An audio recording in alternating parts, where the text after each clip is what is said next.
Prometheus, a short story.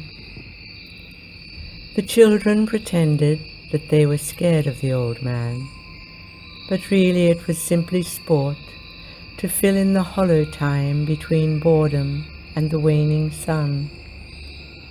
They screamed and ran if he walked close to them.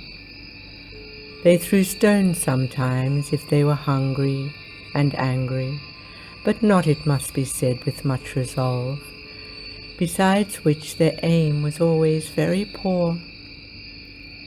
They called him names and curse words, but mostly they just told stories, said he smelled old, as if they were experts at age and such glories. They said he wooed cats by baiting them with dead mice, only to eat them skinned and boiled and served with soft green beans. The mice, tenderized and sugared, he polished off for pudding. They said he removed his teeth each night and placed them in a jar of urine, and that was why they were so yellow. And also that sometimes, only sometimes, he replaced them in the morning topside down, which made his speech walk backwards, yet sent him spinning forwards like a crazed and drunken top as he tramped his unsteady path to market. But they were only stories without much clout, yet with much imagination. The old man would bar and humbug and stamp his stick on the beaten earth if the children strayed too near. But there was no malice behind his stomping and his ramblings, because, despite advancing age, he had not forgotten what it was to be young, and to be hungry, and to be bored. And besides, from time to time, he enjoyed the strange communion that such sport offered his very solitary existence. The old man valued warmth and silence as the most prized of currencies. Warmth for how it made his bones feel loved and safe.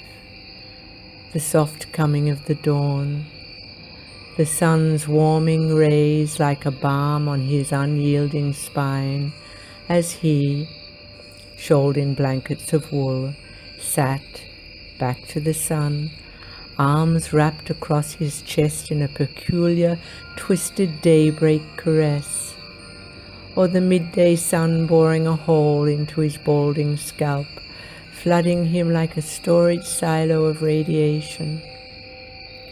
Then at dusk, cold and barren, the crackling of tinder, and the emergence of the first gentle flames that inadequately heated his tiny dark lodgings, but the red and amber dance of which charmed his lonely heart. The silence of the night after the children grew tired of their sport, after the chatter of the market women had eased to a well-deserved halt, and the slaves of industry had returned to their lodgings, to eat poorly, pray ineffectively, and dream fretfully of freedom.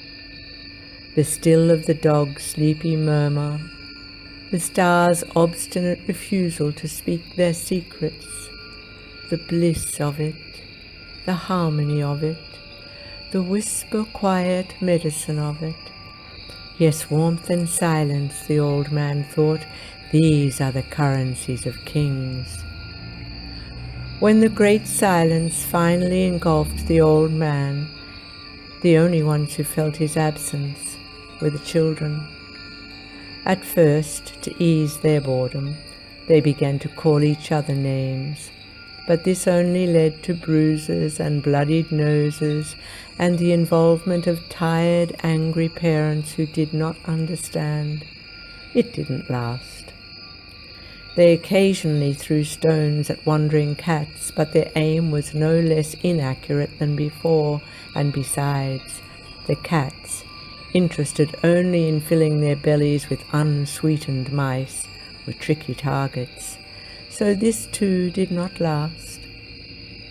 One day, the children decided to scale the wall at the back of the old man's hovel, and what they discovered there filled them with an unfamiliar feeling of reverence. The tiny courtyard was organized and tidy, despite the old man's absence. Clearly it had been loved. An old wooden chair, resting close to the hovel's door, faced easterly to catch the sun, and against the garden wall were neat piles of tinder wood and stacks of old papers collected from the streets, all neatly graded in order of size and standing now somehow sadly undisturbed. The children cleared the gathering leaves from a small area in the center of the yard and began carefully to build a tiny teepee of tinder and paper with which to make a fire. One of the bolder children produced from his pocket a lighter, which he kept on hand for those rare occasions when, rummaging the streets for treasures, they came across an almost unused cigarette. Then, as they sat around the gentle flickering flames, they began to tell stories of the old man.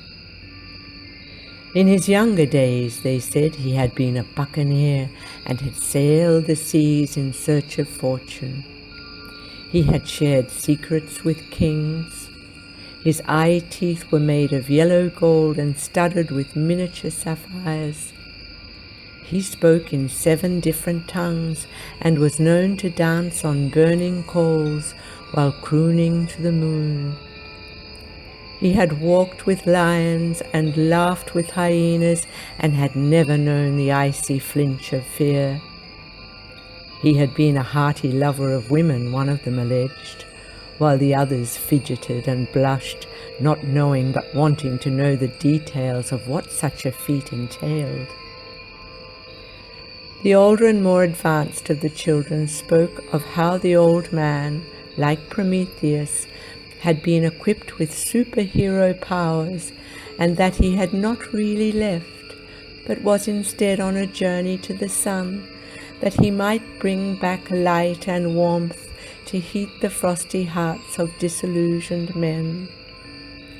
But for all the wildness and glory and variety of their stories, the thing they never mentioned was that they missed him.